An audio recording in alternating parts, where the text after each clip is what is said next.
Okay, so let's get into part two for ancient Rome. We're going to be talking really about the transition from the republic structure to the empire structure. So we're going from a sort of a representative democracy to more of an authoritarian setup in an empire where you have a single person really sitting up as an executive at the top of the political food chain. The first thing that we want to we talked about this at the end of the last section. We now have control of the Italian peninsula. The Romans really control it, but their territorial expansion has really weakened them. And the concept here is one of diffusion. Let's say that I was in a very small room that was only maybe it's 5 by 5 by 5, so it's a small cube, and I were to take and spray a perfume bottle. That's going to smell pretty strongly. And that's going to be pretty strong because it's a small area. Let's say I then take and go into a room that's say 20 by 20 by 10 feet high and spray one spritz of that perfume. It's going to start off being strong in one area, but as it spreads out, the smell is going to get weaker and weaker. And that's what happens with regard to the Roman soldiers. The larger the territory expands, the weaker they become because they have to spread more over less. Now, they are gaining some soldiers in the land they conquer, but overall, it's a weakening of their military power. And the republic is going to die as the empire is born. So one of the important struggles that's occurring early on is going to be the Punic Wars. These are wars with Carthage. Carthage is a city-state to the southwest. They're left over. It's a blend of North African and Phoenicians. They're located here, and this is them around 220 BC. You can see, so Rome is here. Carthage is here. New Carthage is over in modern-day Spain. All right? They're really going to control the southern and the western Mediterranean. But the thing that's critical here is that they control this area right here called the Straits of Gibraltar. And what that means is that they control trade coming in and out of the Mediterranean Sea for getting to the outside of Europe and also getting to the outside of Africa, which is an important trading point. If you remember back to the Trojan War, we talked about the fact that there's a good reason that probably the reason that there was so much conflict between Mycenae and the Troy was over the control of the Bosphorus. Well, this actually also led to disputes between Carthage and Rome. There's going to be three entirely separate wars. These aren't battles. These are three different wars that occur, and they're referred to as the Punic Wars, that occur over about a 120-year period.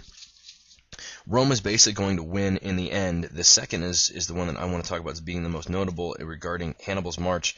Hannibal, instead of going across the island of Sicily, which would be sort of a short jaunt here, and then marching up on Rome, he instead took the long way around. It's a very famous military maneuver that we're going to cover more in class, but suffice to say that he gets close, but doesn't actually accomplish his goal. And at the end of the Third Punic War, Rome is not only going to defeat Carthage, but they're also going to pour salt all over the earth to prevent Carthage from ever rebuilding there. In terms of other conquests and what else is happening, Rome goes out on an imperialistic mission. They're going out and they're conquering and adding more lands to themselves. On the eastern front, they're dealing with the Hellenistic Empire, and that is going to include the major areas of Macedonia, Greece, Asia Minor. Basically, they're going to go where Alexander had gone. They're not going to get quite as far, though, obviously. The other thing that I want to refer to here is the Latin phrase Mare Nostrum. Those of you who are taking Spanish, if I were to call it Mar Nuestro, that you would say that's our sea, and that is what Mare Nostrum means. It means our sea. That is the way they refer to the Mediterranean, and it's easy to see why. That is going to be the lifeblood that connects everything together. We'll see another map of that in a moment. One of these social impacts I want to talk about revolves around the concept of the latifundia. Latifundia is it's a type of plantation. It's a large Roman plantation that is built basically by three groups of people. As the Roman Empire expands, generals, officials, and traders are going to make huge amounts of money off of this expansion.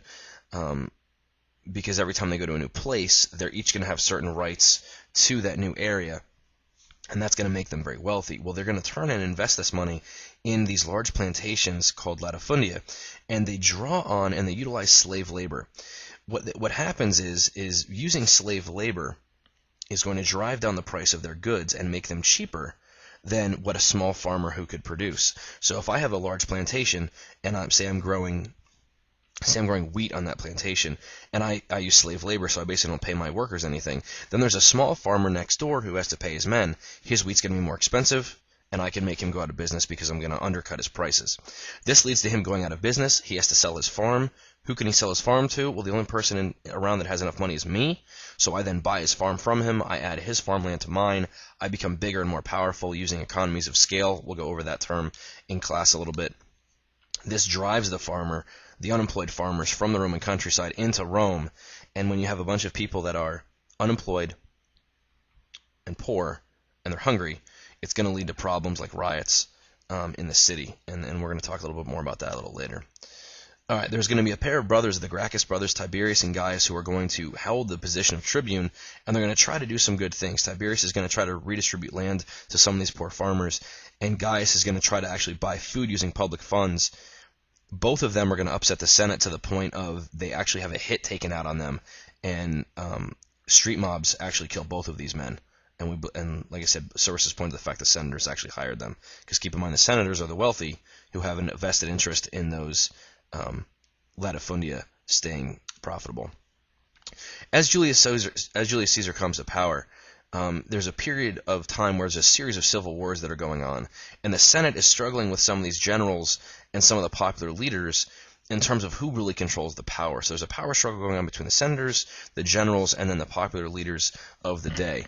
The legions are going to convert. The citizen soldier of the unpaid soldier is going to die, and the professional armies are going to be born. That means people are going to start getting paid, and the commanders are going to take turns basically holding Rome hostage and making demands as the loyalty of the soldiers shifts from Rome to their individual commanders. If you saw the movie Gladiator, they actually do a pretty good job showing this in the fact that Maximus's men stay loyal to him rather than to the Roman government.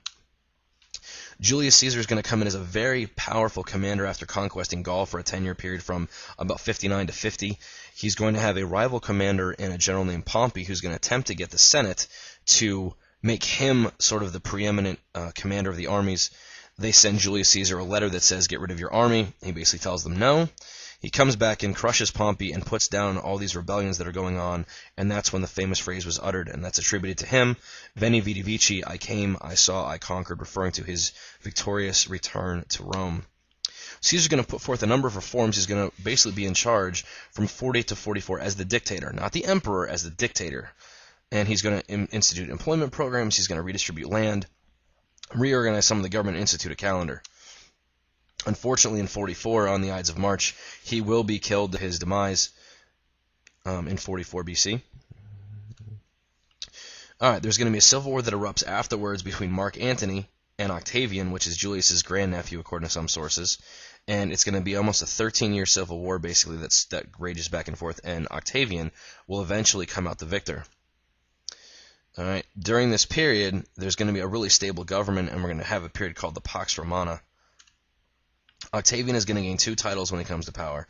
Augustus, which means exalted one, and Princeps, which means first citizen. He's going to rule for 17 years, and during this time, it shifts from a republic to an empire with him sitting at the top as the emperor.